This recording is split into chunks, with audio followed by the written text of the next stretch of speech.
पर प्रेशर डाला जा रहा है इंडिया ब्लॉक से बाहर होने का।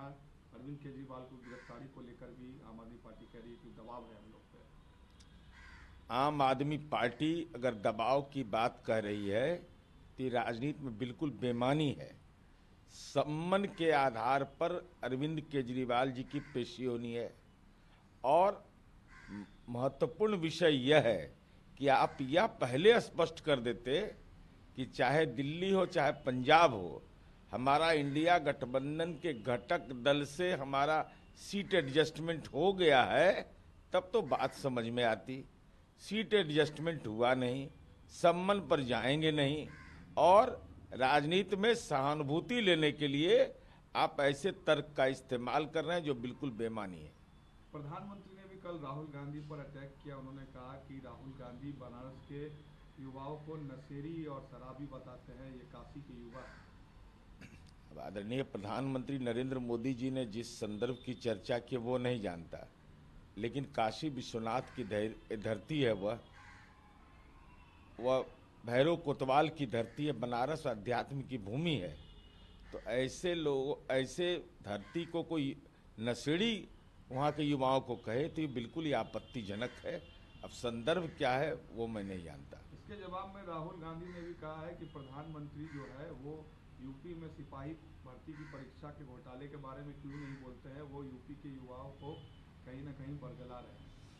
मामला आदरणीय प्रधानमंत्री जी ने बनारस का उठाया तो उस पर आपके पास तर्कपूर्ण जवाब नहीं, तो आपने मुद्दा उठा दिया उत्तर प्रदेश का। तो हम अनुरोध करना चाहते हैं कि जिसे न्यायालय में पेशी होती है तो आपको कौन रोक रहा है, न्यायालय में जाइए। अगर कोई मामले में विसंगति नजर आ रहा है, अपने बेल के लिए जाइएगा, युवाओं के भविष्य के लिए नहीं जाइएगा। ये राजनीतिक बयान के अलावा कुछ भी नहीं है। तेजस्वी लगातार दौरा कर रहे हैं दादा, जिस तरह की भीड़ उमड़ रही है, कहा जा रहा है कि वो भीड़ कहीं ना कहीं महागठबंधन के लिए फायदा हो सकती है आने वाले चुनाव में। देखिए, माननीय तेजस्वी यादव जी जन विश्वास यात्रा पर निकले हैं। माई बाप का राज बनाम जनता राज, और हम यह समझते हैं कि आर्थिक उगाही यात्रा है यह। झांसे में नहीं आना है, राजकुमार को बताना है। और रोजगार जैसे महत्वपूर्ण विषय पर 15 वर्ष में कुल शिक्षकों की बहाली हुई 33,499 और माननीय नीतीश कुमार जी के राज में बहाली हुआ 5,61,000। अभी तो नियोजन के और भर्ती के नए अवसर प्राप्त होने वाले हैं। तो ये तो अपनी लाठी अपना परिवार आर्थिक उगाही यात्रा है, इसके अलावा कोई औचित्य नहीं है। 3 तारीख को पटना में बड़ी रैली है महागठबंधन की, कोशिश की जा रही है बिहार में एनडीए को कैसे रोके।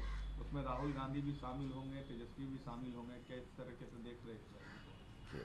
महागठबंधन के घटक दल द्वारा 3 तारीख को रैली का आयोजन किया गया और दावा किया गया कि 10 लाख लोग जमा होंगे। तो गांधी मैदान में 10 लाख कहाँ से जमा हो जाएगा? ये तो प्रथम दृष्टया ही लगता है कि फर्जीवाड़ा है यह। गांधी मैदान की क्षमता 10 लाख का कहाँ है? तो जब क्षमता ही नहीं है तो मुंह से राजनीतिक क्षमता में बोलने का सबको अधिकार है। इसलिए पहले अपने आंकड़े को सही करें तब रैली करें।